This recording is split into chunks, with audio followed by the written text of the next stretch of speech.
City of Stevens Point Board of Water and Sewerage Commissioners meeting, recorded October 12, 2020.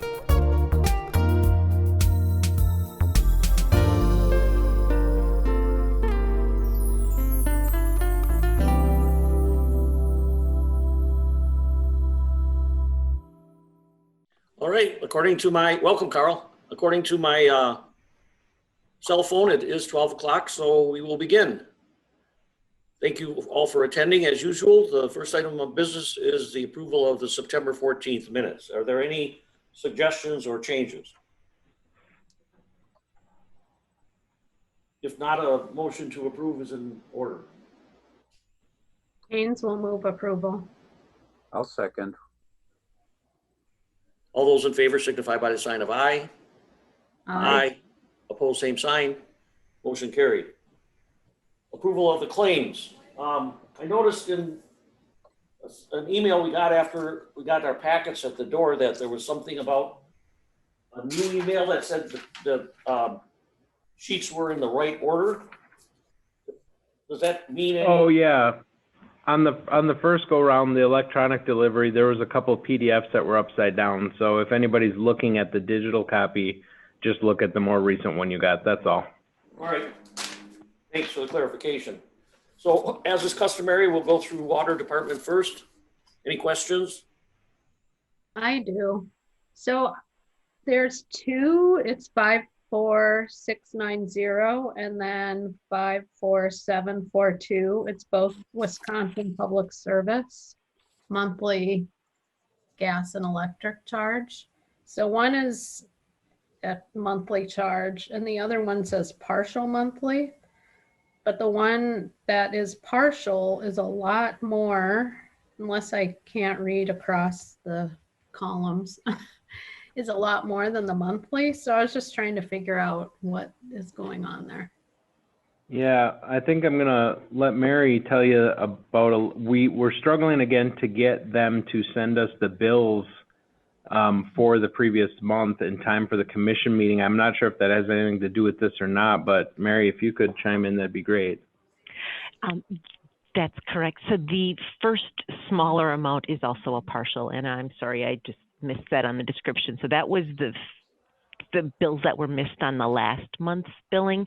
I do have an email into our public service contact, and he is looking into why we're not getting the bills we should be getting At the appropriate time.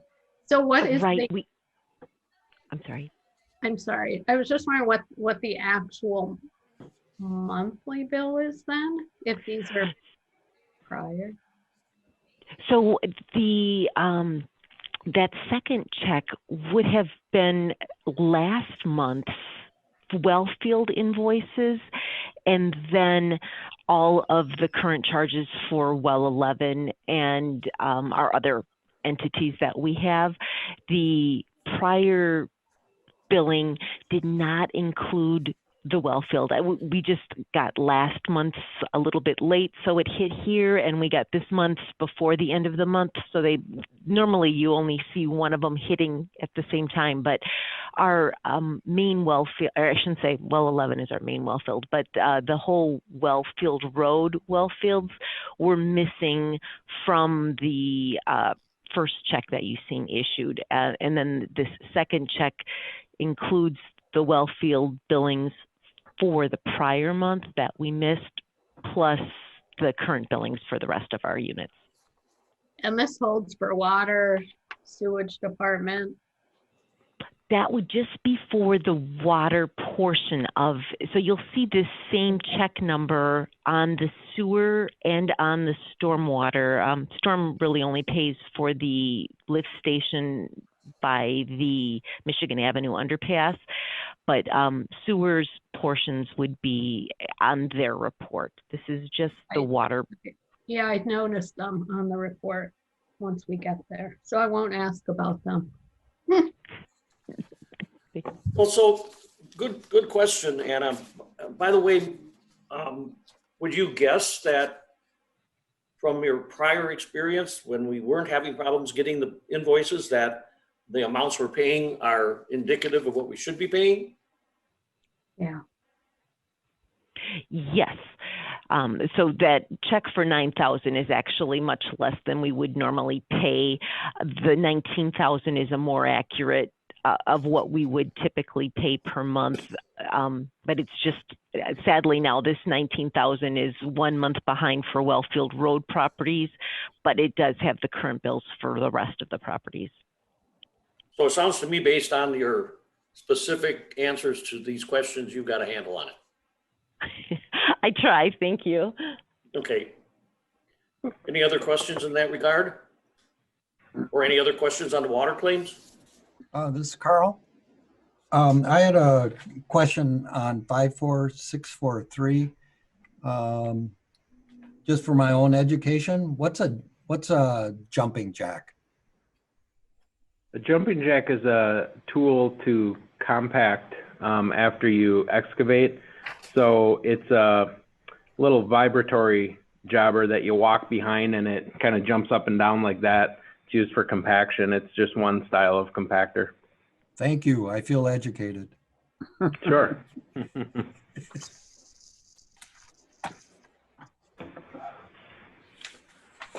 My apologies I had a login glitch. It Great. happens. If there's no other questions about the water department, we'll go on to the sewage department.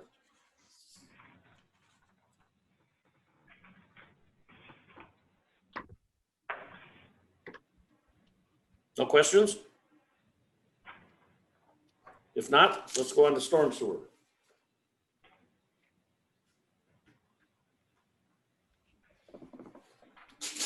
Group's pretty quiet today, Joel. That's all right. Yep. They all got the end of the fall season blues. Yeah. We all know what's coming after today. Don't say it. I won't. Tomorrow. Any other questions on stormwater? All right, if not, there's a motion in order to approve the water, sewage, and stormwater department claims. I'll move for approval. Smith. Oh, well, whomever. Second from Anna, first from Ray. All those in favor signify by the sign of aye. Aye. All same sign. Motion carried. Say, Paul, Yes, if I could, like I said, I had a problem logging in and I missed the minutes.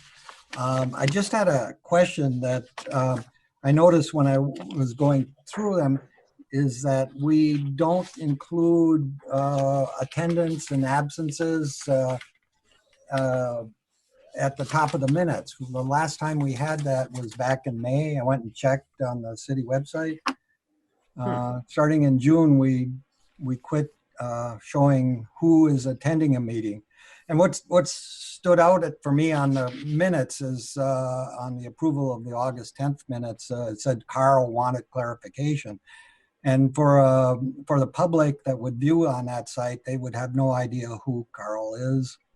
And I've seen that, then when I was just looking for it, I've seen other references where we only use first names, and I'm wondering why we're no longer including attendance. That's a good question. That totally slipped past me in my review of the minutes. I have a feeling it has something to do with the software that the whole city switched to for the preparation of agendas and minutes. So I'll take a look at that. We'll get the attendance on there as an amendment to the minutes at your direction. Okay. Sounds like a winner. Okay. Sorry about that. do you think you need to go back and amend the motion and the second to change that that way or not? Well, how about we bring some amended stuff to you because there may be more than 1 month just that we can't review right now, and you can approve them next go round. That sounds good. Okay. You may want to check with some of your associates if they're using the same software. The same thing might have happened to them in other departments. Maybe. Yep. Okay. I would prefer to have it like it historically has been, that it would be the first item on the agenda, roll call or whatever the right words are. Yeah. Thanks Okay. again, Carl. Okay. On to the water supply and distribution report, Eric. All right, so just a couple of updates here on the end of the season projects we have for 2020. Well 5 was officially abandoned last week. That's the well up behind Hilltop. So next on the schedule for that building is our department. In the next 2 months, we'll be working on the demolishing of that facility. Well 7 will be is a capital improvement project for this year as well. That crew will be coming back. That demoed or abandoned well 5, they'll be coming back to do that in 2 weeks at the end of October. That's upgrades to a meter, repiping the interior of that well, so we can get that meter in there. So that's in 2 weeks. Both of those were capital projects this year. And then well 4, hopefully starting next month, I'll have a monthly update on the well 4 project for getting a new well site and upgrades to that facility. As of right now, the last update we had on that is they were getting the correspondence together for the DNR for approval on this project and the PSC. So as of right now, I don't know anything new, but hopefully next month we can start a monthly update. That's all I have for this month. If you guys have any questions on the pumpage. Could you remind me where well 4 is? Sure, well 4 is just west and across from 5, north of Iverson Park, kind of in that low spot. Oh, yeah. In the woods, north, yep. It's the one with the big nitrate removal building there. It's an iron and manganese filter, but yeah, big building. Yeah. I've got a question. Why are Sure. we looking for a replacement for well 4? So that well itself is close enough to the ordinary high water mark that we had a high back T sample come 2017 or fall of 2018. I can't remember which one it was.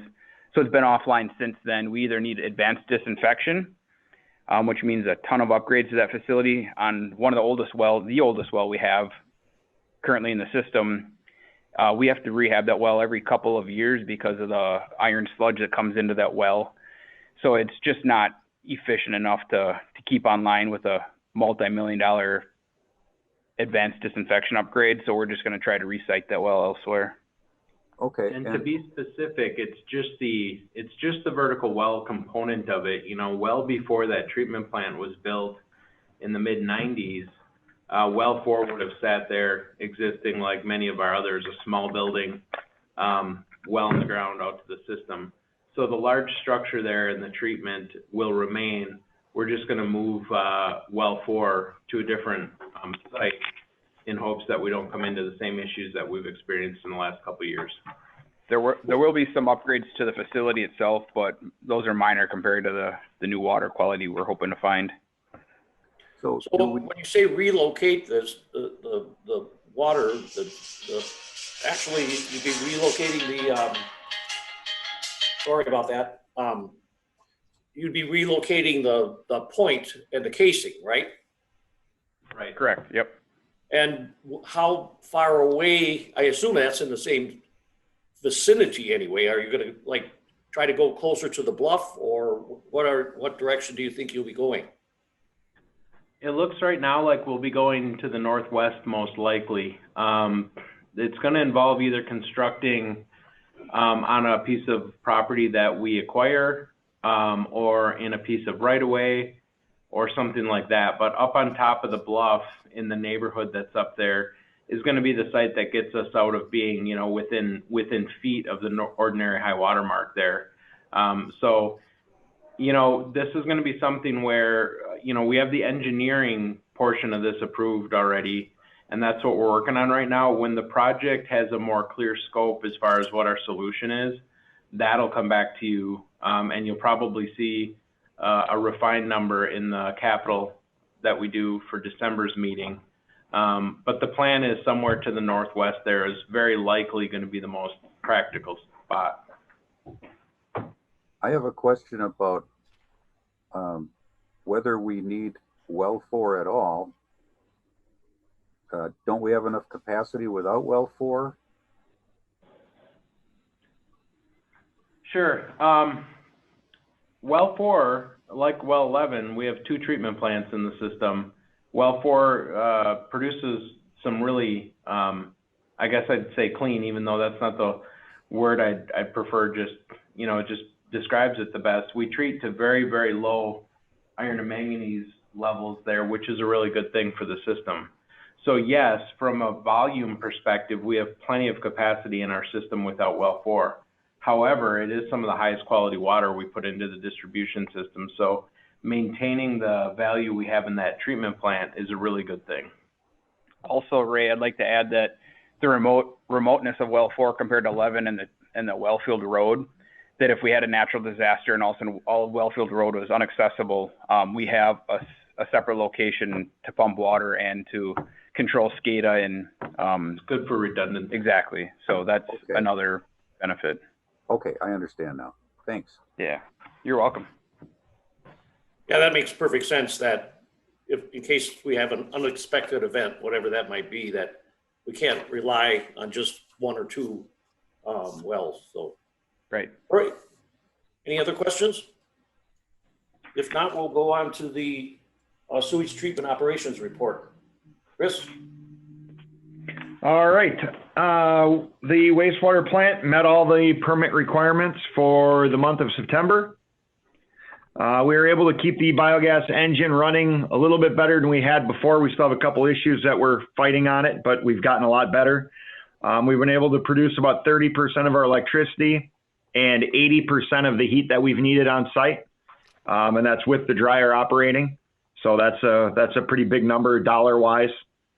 The only other thing I've got for you guys is that we did finish up the roofs on the influent building and UV buildings. So then we've only got, I believe, 4 roofs left, and then everything will be done. Those will be coming up in future capital costs, but not right now. Okay. Is it appropriate to talk about the roof on well 11, or is that still pending? There's not a whole lot to talk about right now. We have put some effort into that. I think you're up to speed, but we have some more behind the scenes type efforts to complete yet. All right. On to the construction and maintenance report. Greg? Good afternoon, everyone. Just pretty much getting our final things buttoned up here for what you were talking about earlier, the ugly white thing coming out of the sky soon. So taking care of our blacktopping and our curb stuff. A little bit of storm sewer, a few things to take care of yet. A couple sanitary laterals to install, but pretty much button everything up. So that's all I got. Very good. Thank you. Community area network, Joel. Yeah, really, what I have to report there is that you'll see in the later reports, I have a project kind of update for you on 2020 stuff. I'm going to have the similar one that we did last year for the fiber for you next month, because we should be very near complete. Not a lot has changed since last month, but we are getting some prices and estimates together for a little bit of extra work to fit into the project before it's complete. So really on this report on item 6, I'm just letting you know that we are looking at extending our infrastructure out to Portage County, their highway facility, to the village of Plover, and a few things in town here, the Riverfront Arts Center, and 3 different Boys and Girls Club locations. So a lot going on there. Okay, thanks for the update. Next is approval of additional inspection technicians, which you should probably define for us before you go forward. Yeah. So the inspection tech is really our inspector. When you go back a lot of years with the department, we've had basically one inspector. Right now it's Jason Pliska. Prior to Jason, there's been, were you our inspection tech? Yeah, it was Eric. Prior to Eric, it was me. Prior to me, it was Larry. And maybe, Paul, you're probably the only one that goes back far enough to remember the name Larry. And so basically, as I allude to in the memo here, things started changing pretty rapidly in 2008. 2008 is the year that we took over the 160 some miles of sanitary sewer collection system, all the pipes in the road that collect the wastewater. And then in 2013, we created the stormwater utility, and therefore those assets got turned over to us. That's more like 60 to 70 miles of assets. And then you add to it the fact that our reconstruction schedule is between 2 and 4 times what it used to be as far as centerline miles. So, you know, if we go back to about 2000, what year did we do Ellis Street? 2013. 2013? First year, all 3. 2013, Ellis Street was the first year that we had all 3 utilities kind of under the departmental supervision, and that was a 1/4 mile project. And right now we're very routinely reconstructing more than a mile. So we're talking 4 times the centerline miles anyway, and we're talking 3 utilities instead of 1. So real easy math there is between, I think I put 6 and 9 times the stuff, but it's really 6 and 12, depending on how you look at it. And so we've talked about this for many months now, and I think the time is right to going into winter and in time to get somebody up to speed. I think it's time to start on this again. Start talking about this. One of the big things that we look at here a lot when we give any consideration to this is where are we now versus where we've been, you know, in years past. And I can tell you that with the taking on of a lot of responsibility, basically every asset in the city that's buried now is maintained and overseen and managed by this department. We're in a really good place because we've come a long ways. We've done a lot of things with not a lot of new people, but this is one area where we're definitely in need. There's a number of reasons for it. We can get really into the weeds on it, but I guess the easiest way to really quantify it is just to say, you know, we've way more than doubled the amount of effort that goes into this position without adding a position. So I think it's time to do that so we have a little redundancy, a little depth, and more time to take care of the things that aren't just involved in inspecting on site, because the individual also gets involved in plan review and doing as-built after the season's done. Jason, who's in that role currently, basically is the person leading the charge on our cross-connection control program, as well as the private well program. So there's a lot going on there, and we're just wanting to give a little redundancy to that position. Well, if I read your memo correctly, it sounds like another department had an inspector at one time that was sharing this responsibility with our department's inspector. Is that am I correct in making that assumption or not? Yeah, I get in a way. So if we go back to pre-2008 years, I would have been on site inspecting water, and Rob Molsky, who then worked for City Engineering Department, would have been on site inspecting sewer and storm and some roadway items perhaps. So yeah, there was for a long time been 2 involved. So the engineering department still takes care of some of the project related to grading, curb gutter, sidewalk, paving, all the surface stuff, and we're everything underground now. So yeah, there was some responsibility in other departments years ago. So does the engineering department still retain those 2 positions that Rob and you were doing, or Rob and whoever? It's changed. So they have a project manager over there now who gets into contract type matters a little more than would have happened in the past. I will say that staff, the engineering staff, is down, I think, 2 people since maybe the early 2000s. They used to have a second surveyor on staff and 1 more tech. So, you know, it's hard to point at the exact position, but yeah, there has been some decrease in the staff over there over the years that is pretty kind of commensurate with the shifting in responsibilities. Well, that's why I asked the question, because I assumed that would happen. And I think that's important that not only the commissioners know that, but that if you get questions about this from council members or other members of the public, that you include that. I think your statement that, you know, we probably doubled our the miles that we have to inspect since 2008 is all by itself enough to justify the position. But I think that the other shifting of responsibilities is important to be aware of at the same time. Yeah, and the one thing I'd add is that there are a few documents I have to get together for the purpose of personnel committee. But I wanted the commission's okay on this from a financial perspective, spending the money on an additional staff. So next month it'll be seen by the personnel committee with the items that are outlined in administrative policy that I'm supposed to bring forward. But I wanted to do that with your action first.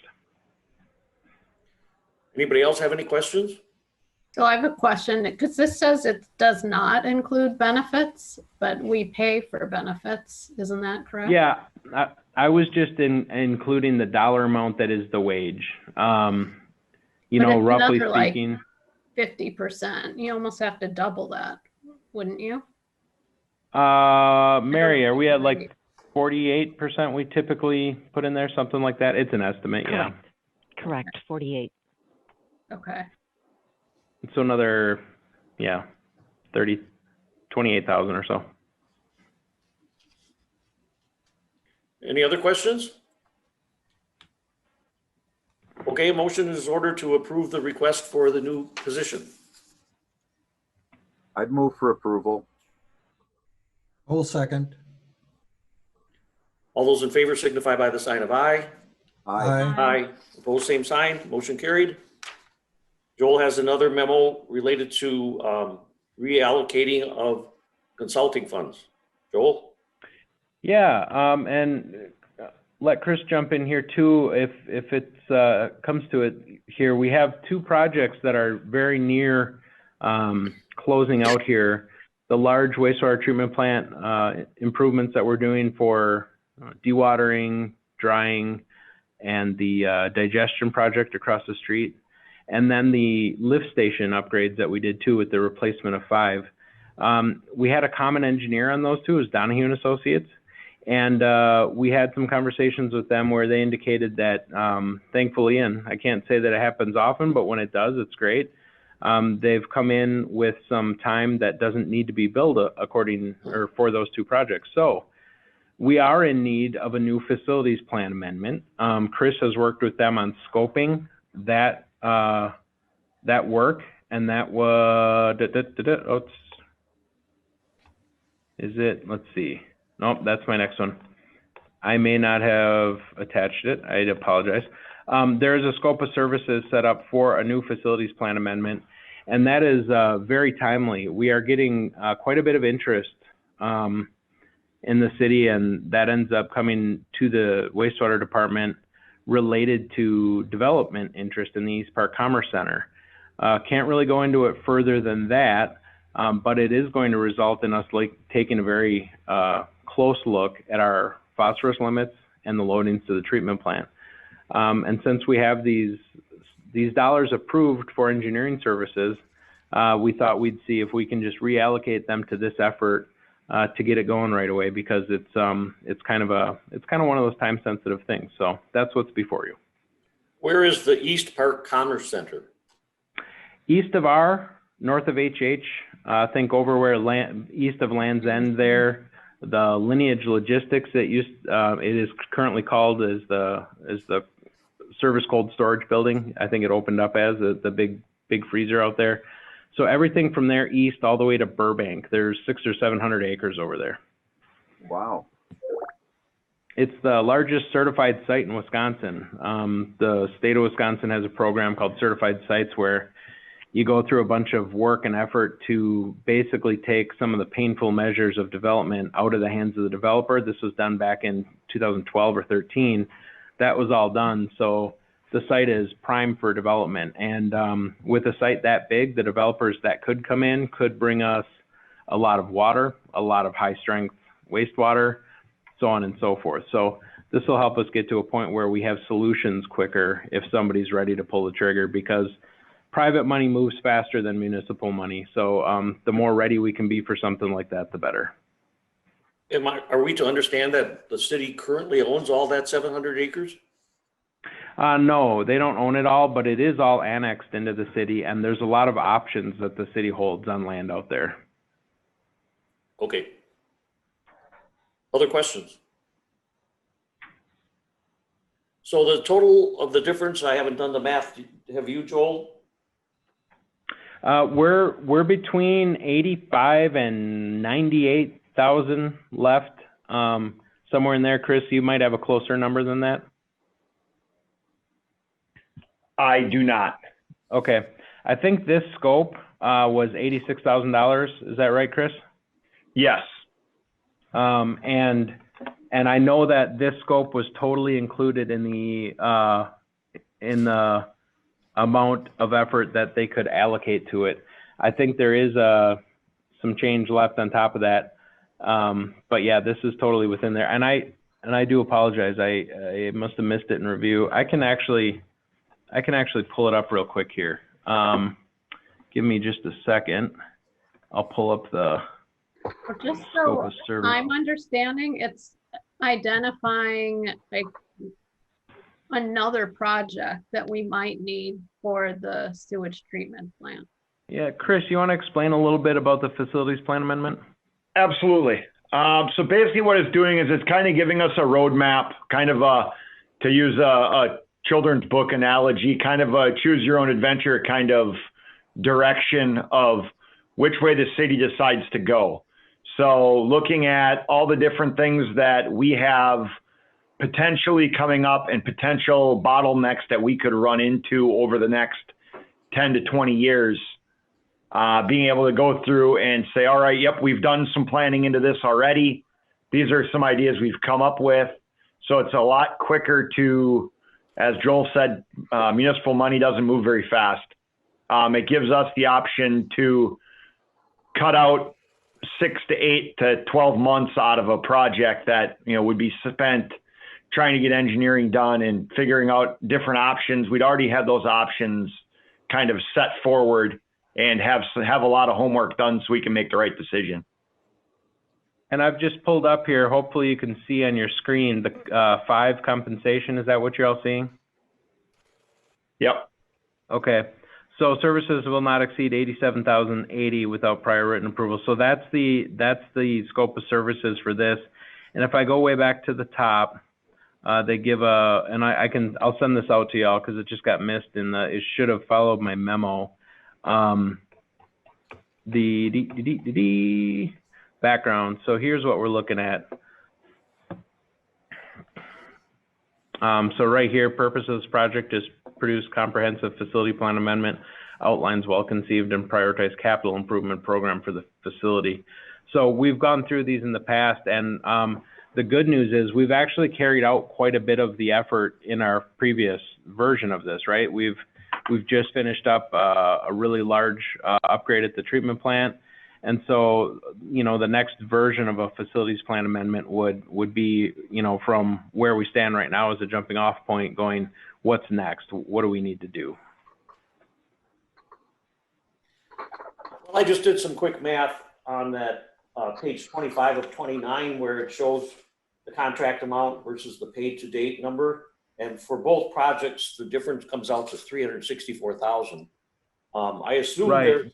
there's probably going to be some additional payouts to each of these projects, but they'll be relatively minor. Right. So what we're talking about on this one, the math that you did is on the contract with the prime contractor. So Myron in one case and Pember in the other. What remains on their contracts? What remains for Donahue would be the engineering side of that.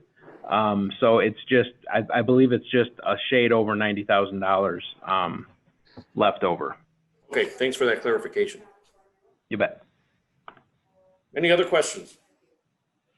I mean, as I see it, this is something that we're going to have to do eventually anyway, so why not do it now and do it for less money than it's going to be in 5 years when the cost to the consulting firms will be more. Yeah. Right. And I feel like we've already paid for it in some ways. Yeah. So that's one of the parts here is that the dollars are approved. We're just looking to reallocate them towards a new effort. Yeah. Okay. All right. Unless you have other questions, motion is in order.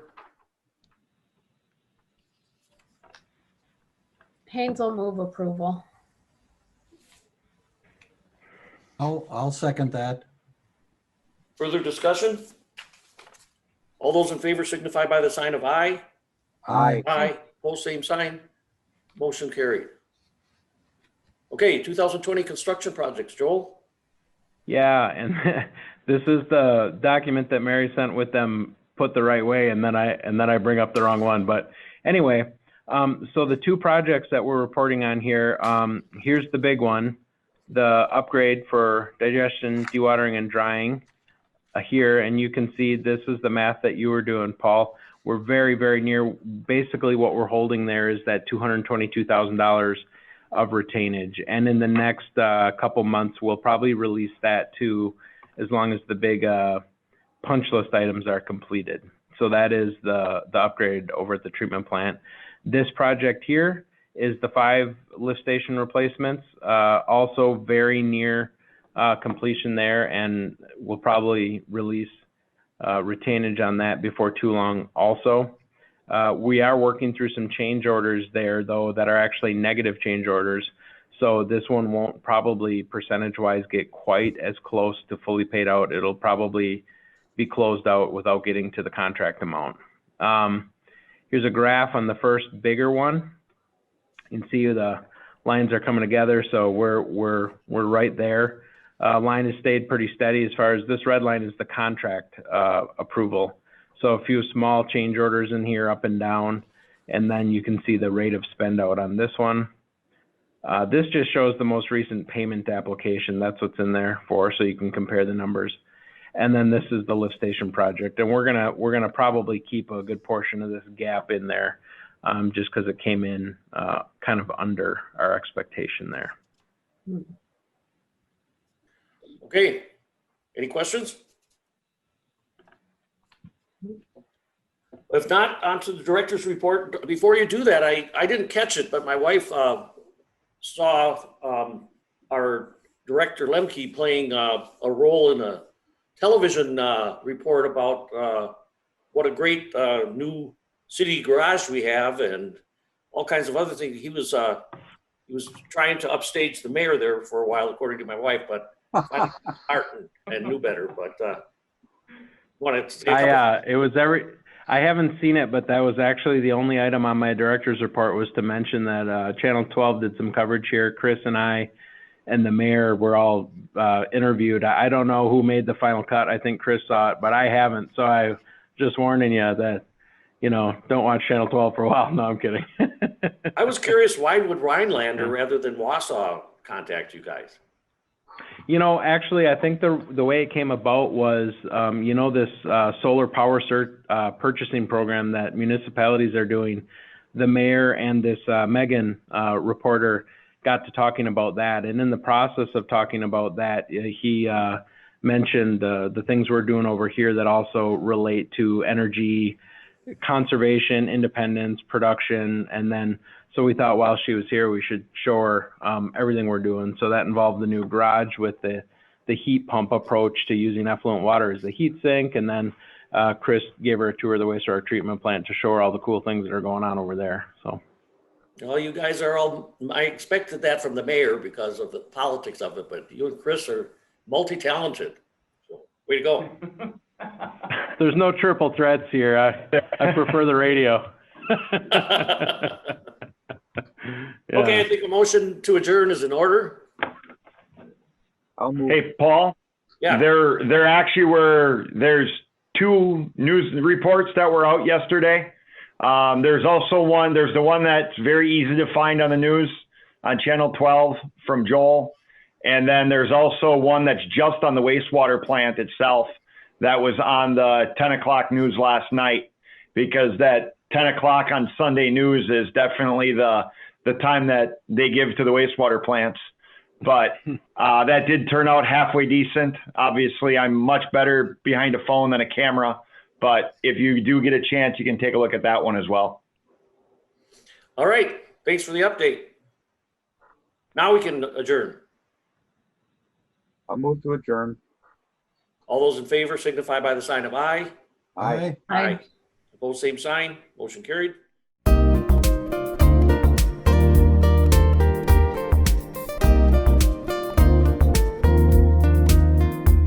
Videos of these meetings are available for viewing on the city's website, stevenspoint.com/videos.